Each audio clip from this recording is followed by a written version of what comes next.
If Starbase in Texas is the gateway to Mars, then everything SpaceX is building in Florida might just make the Sunshine State the gateway to the whole galaxy. They're putting up 3 Starship launch pads and a massive Gigabay factory built for churning out Starships at car factory scale, and it's already shooting up fast. Almost done.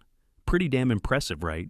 But Blue Origin isn't sitting still either. They're earning serious respect, with plans for 2 more New Glenn launch pads and a huge new rocket manufacturing plant that's already up and running, even beating the Gigabay in some ways. So, in this heated race to grow and launch more often, who's really winning, SpaceX or Blue Origin? Let's find out. If someone looks at SpaceX's Starship program and says it's been years and they still haven't reached orbit, explosions keep happening and there's no real progress, what would you do? Honestly, the best response is to ignore it, because what they're seeing is just the surface, not the underlying story. Here's why. In just 2 years, SpaceX has completed 11 Starship test flights. And with every single one, you can see the system evolving in real time, iteration after iteration, upgrade after upgrade. We've moved from Starship 5.1 to V2, and now V3. Each version isn't just a tweak. It's powered by an entirely new generation of engines, from Raptor 1 to Raptor 2, and now Raptor 3. That's not normal progress. That's acceleration. Think about it. Is there any other company on Earth moving at this pace? And it doesn't stop there. Starship itself keeps getting bigger, more powerful, more capable. It's scaling up like a high-rise building, yet evolving faster than the smartphone in your hand. And here's the part most people miss. All of this is happening with just 1 active Starship launch pad and 2 Megabay facilities building these vehicles. So, what happens next? Imagine the upgrade speed doubling, production scaling up 5-fold, launch cadence increasing 10 times over. And the most incredible part, that future isn't decades away. It's coming within the next 5 to 10 years. Not convinced? Then take a closer look at Starbase. SpaceX has already completed 2 full-scale orbital launch pads, Pad 1 and Pad 2. And right now, Pad 2 is the star of the show.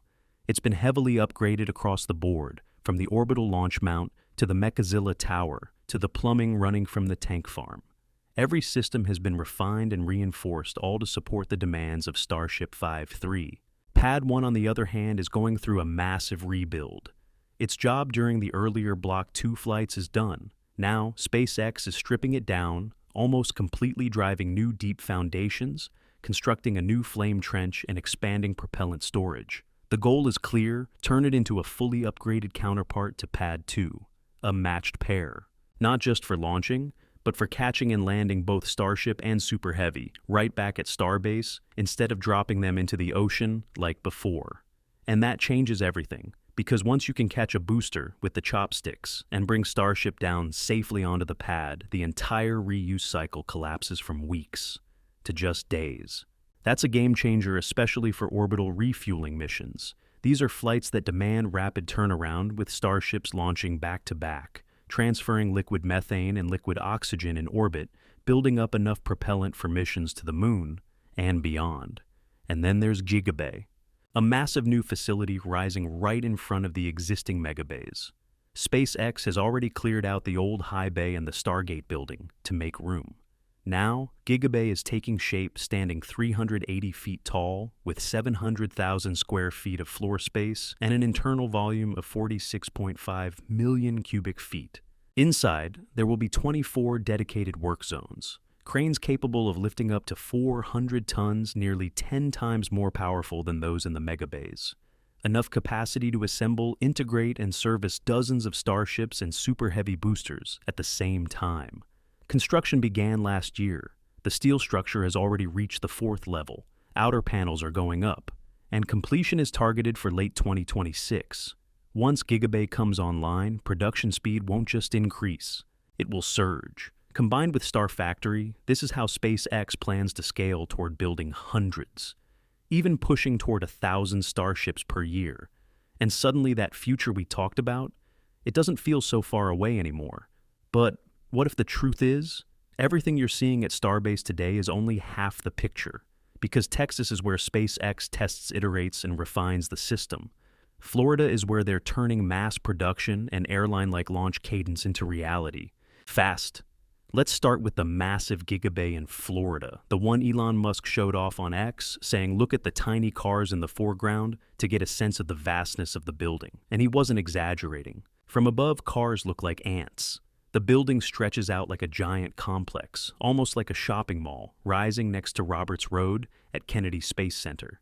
In terms of specs, this Gigabay is just as massive as the one at Starbase, roughly the height of a 35-story building. Floor space so large you could fit around 2,500 cars on a single level. Now imagine that, across multiple levels. It's hard to even visualize. But here's the key difference. Florida is ahead by a step. Construction started earlier this year. The target is completion by August 2026, with operations beginning in early 2027. In other words, Florida will have its production heart up and running first. And that means SpaceX can push manufacturing speed to an entirely new level, even before the Texas Gigabay reaches full capacity. Now, let's talk about those 3 Starship launch pads in Florida. First up is Launch Complex 39, better known as the legendary Pad 39A at Kennedy Space Center. This is the very ground that once sent humans to the moon during the Apollo era. And now, SpaceX is bringing it back to life, transforming it into a Starship launch site aimed at going even further than Apollo ever could. What makes Pad 39A so powerful isn't just its history, its location. It sits right at the heart of NASA's operations, just a short distance from the vehicle assembly building and key Artemis facilities. That proximity changes everything. Coordination becomes faster, smoother, more efficient, especially for lunar missions. And that's critical for the human landing system, the Starship variant designed to carry astronauts down to the lunar surface. Infrastructure at 39A is already nearing completion. And more importantly, the FAA has approved up to 44 orbital launches per year from this pad, along with 44 booster landings and 44 Starship landings. That's not experimental anymore. That's the beginning of real cadence. Now shift your focus to Space Launch Complex 37 at Cape Canaveral Space Force Station. SLC-37 used to be the home of Delta IV. Today, SpaceX is turning it into something entirely new, 2 full Starship launch pads known as Pad 4 and Pad 5. Each one will feature an integrated tower standing around 600 feet tall, complete with its own Mechazilla system to catch returning boosters. And these aren't just supporting pads. This is a full-scale launch complex built from the ground up, with flame trenches, massive propellant storage, and reinforced infrastructure designed to handle both national security payloads and high-frequency tanker missions for Artemis. The U.S. Department of Defense gave its approval in December 2025. Construction began almost immediately, and the numbers here are even more striking. Environmental assessments suggest SLC-37 could support up to 76 launches per year, significantly higher than Pad 39A alone. Now, picture this. Pad 39A operating alongside Pad 4 and Pad 5.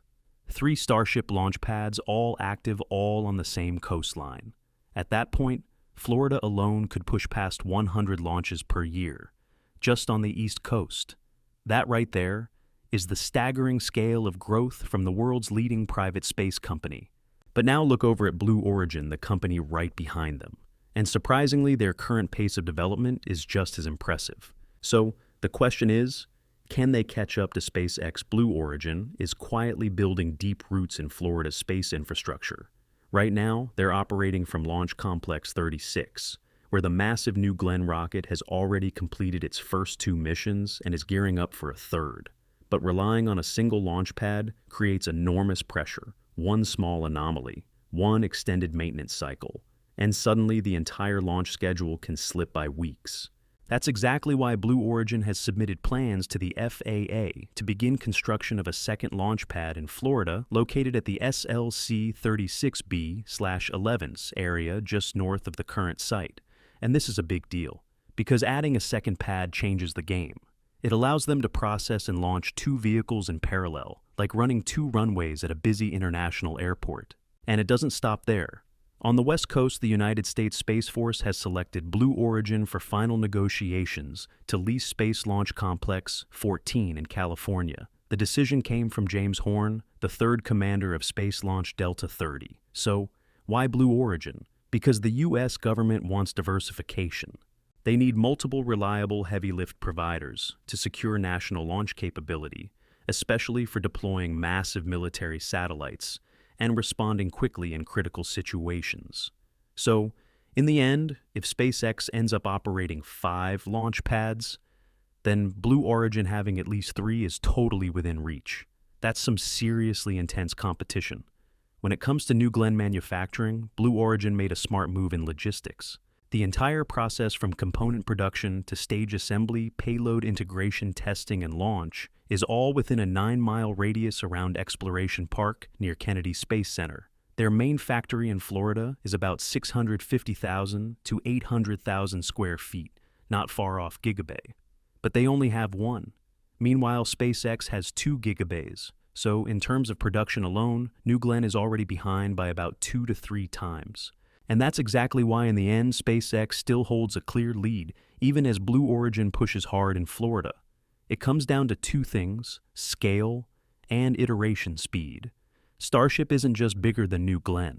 It's designed for full reusability on both stages. That's what drives costs down and launch cadence up. SpaceX has already proven this with Falcon 9.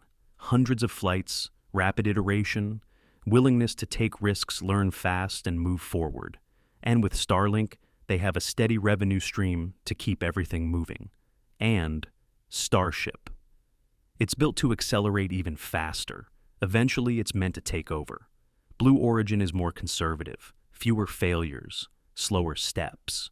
But that also means it takes longer to scale from prototype to mass production. There's also the infrastructure gap. Texas is where SpaceX tests aggressively. Florida is where they run operational missions for NASA and the DoD.